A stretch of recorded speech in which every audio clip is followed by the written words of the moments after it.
लगाएं। पहला क्वेश्चन है, क्या शून्य एक परिमेय संख्या है? क्या आप इसे p बटा q के रूप में लिख सकते हैं जहां p और q पूर्णांक है व q बराबर 0, q does not equal to 0 है।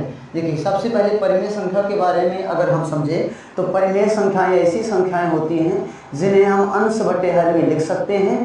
परिमेय संख्याएं ऐसी संख्याएं होती हैं जिन्हें अंश बटे हर में लिखा जा सकता है, यानी अंश को कह देते हैं p और q को कह देते हर को कह देते हैं q। इन्हें p बटा q के रूप में लिखा जा सकता है, लेकिन इनकी एक शर्त ये होती है कि जो q है ये 0 के बराबर नहीं होना चाहिए। तो कोई भी संख्या जैसे 1 2 3 4 ये सब लिखी हुई हैं, इनको अंश बटे हर में अगर हमें लिखना है तो हम इन सभी के बटे में 1 लगा देते हैं, तो ये अंश बटे हर में हो जाती हैं, जहाँ q यानी नीचे वाले का मान 0 नहीं होता है। इसी प्रकार हम 0 के बटे में भी 1 लगा सकते हैं, अतः यह भी परिमेय संख्या के रूप में व्यक्त हो जाती है। इसका मतलब कि शून्य एक परिमेय संख्या है। और शून्य एक परिमेय संख्या है, इसे p बटा q के रूप में लिख सकते हैं। क्या लिखेंगे p बटा q के रूप में? 0 बटे 1 लिखेंगे, ठीक है। जहाँ p और q दोनों पूर्णांक होंगे व q does not equal to 0 होगा। देखिए q का मान 1 है। यही आपका पहला आंसर है। चलिए अब चलते हैं दूसरे क्वेश्चन में। इसको लिखना हो तो लिख दीजिए हल नंबर फर्स्ट का, हाँ शून्य एक परिमेय संख्या है। परिमेय संख्या है। हम इसे p बटा q के रूप में भी लिख सकते हैं, जहाँ p बटा q बराबर 0 के बटे में 1 लगा दिया। ऊपर 0 हो जाए चल जाएगा, लेकिन 0 नीचे नहीं होना चाहिए। व q does not equal to 0 है। अब चलते हैं दूसरे क्वेश्चन में, हल नंबर 2। दूसरा क्वेश्चन कह रहा है कि 3 और 4 के बीच में 6 परिमेय संख्या निकालिए। 3 और 4 के बीच में कितनी परिमेय संख्या निकालना? 6 परिमेय संख्या है। सबसे पहले हमें जिनके बीच में परिमेय संख्या निकालनी उन्हें हम लिख लेंगे। चलिए अब आगे हम, पहली बात तो ये परिमेय संख्या के रूप में लिखी नहीं है, तो इनको परिमेय संख्या के रूप में लिखना पड़ेगा। तो परिमेय संख्या के रूप में लिखने के लिए पहले बता दिया है कि यदि परिमेय संख्या के रूप में नहीं लिखी है तो उनके नीचे 1 लगाकर परिमेय बना लेते हैं। जब ये दोनों परिमेय संख्या के रूप में लिख गई तो अब हमें जितनी परिमेय संख्या निकालना है उतने से 1 ज़्यादा का गुणा कर देते हैं अंश और हर में। लेकिन इसके पहले ये देखना है कि दोनों के हर बराबर हैं कि नहीं। तो यहाँ देखिए 3 बटे 1 में हर 1 है, 4 बटे 1 का भी हर 1 है, यानी दोनों के हर बराबर हैं। जब दोनों के हर बराबर हैं तो सीधे सीधे बोलो हमें कितनी निकालनी है परिमेय संख्याएं? हमें 6 परिमेय संख्या निकालनी है। तो किसका गुणा करेंगे? 7 का गुणा करेंगे। तो यहाँ लिख देंगे, ठीक है। दोनों संख्याओं में अब ये परिमेय संख्या बन गई है, तो परिमेय संख्या भी लिखें। दोनों परिमेय संख्याओं में 7 का गुणा करने पर, 7 का गुणा करने पर, चलिए अब कोई भी गुणा अगर हम करेंगे तो अंश और हर दोनों में करेंगे, ठीक है।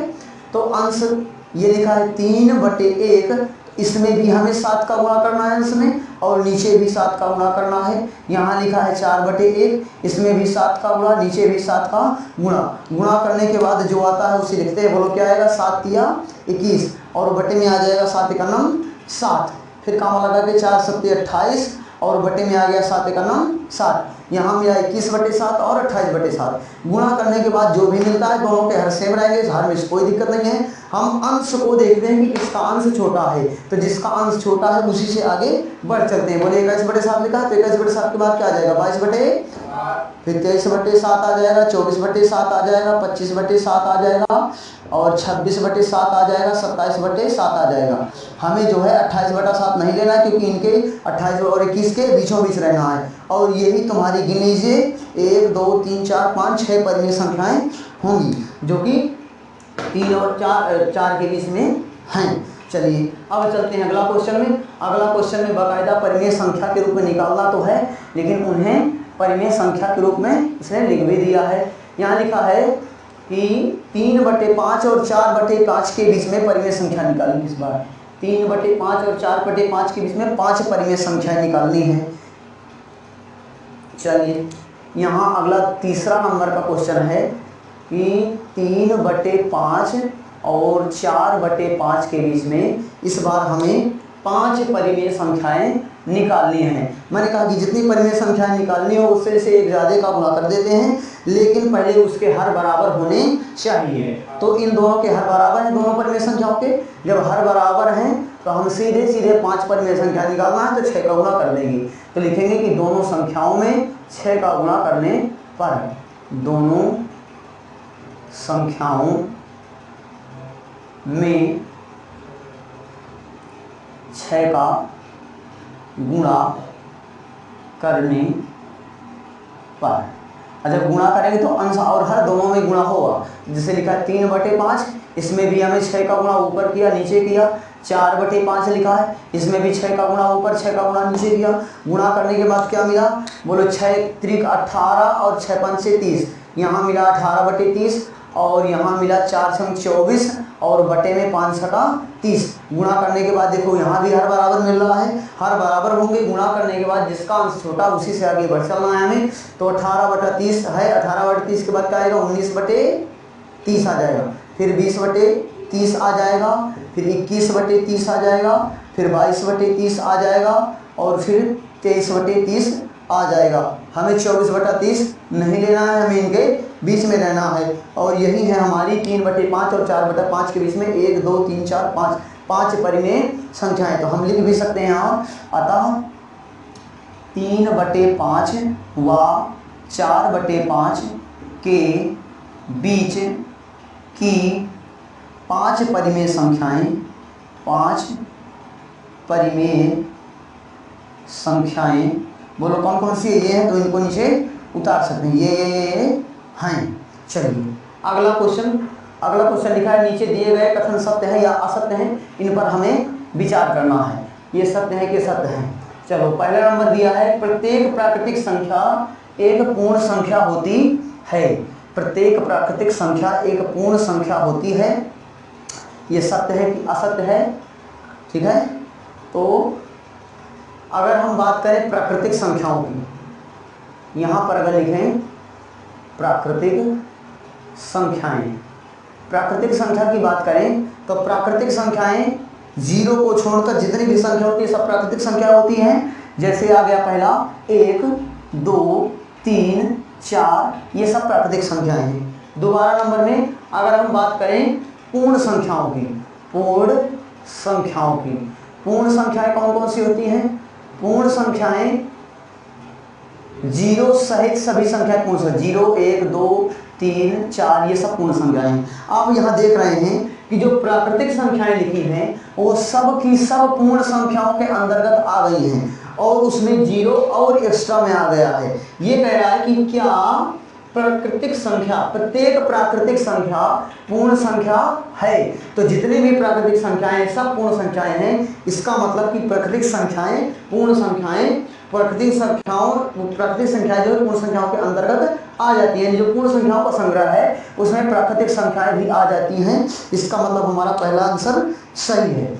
ये पहला कथन जो है सत्य है, तो हम पहला वाले को सत्य टिक कर देंगे फर्स्ट नंबर में।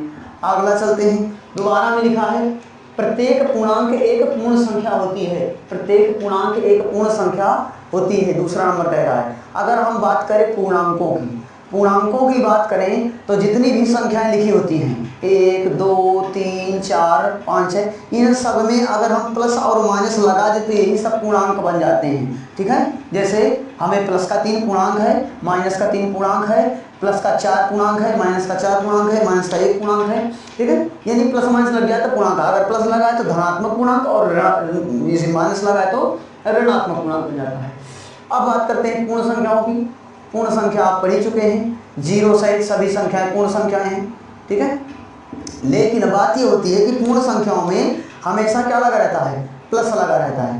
पूर्ण संख्याओं में हमेशा प्लस लगा रहता है, यानी पूर्ण संख्या हमेशा पॉजिटिव होती हैं। तो देखिए पूर्णांक जो प्लस का 3 पूर्णांक है, ये प्लस का 3 पूर्ण संख्या तो है, प्लस का 4 पूर्णांक प्लस का 4 पूर्ण संख्या तो है, लेकिन माइनस का 3 जो पूर्णांक है, ये माइनस का 3 पूर्णांक तो है, लेकिन ये माइनस का 3 पूर्ण संख्या नहीं है। इसका मतलब जितने भी पूर्णांक हैं वो सब पूर्ण संख्या नहीं होते हैं। ये देखिए पूर्णांक, ये पूर्णांक, ये तो पूर्ण संख्या है, लेकिन ये जो माइनस के पूर्णांक हैं, ये माइनस के पूर्णांक पूर्ण संख्या के अंतर्गत नहीं आते हैं। इसका मतलब कि प्रत्येक पूर्णांक पूर्ण संख्या नहीं होती है। ठीक है, तो ये वाला हमारा असत्य हो जाएगा, प्रत्येक पूर्णांक पूर्ण संख्या नहीं होती है।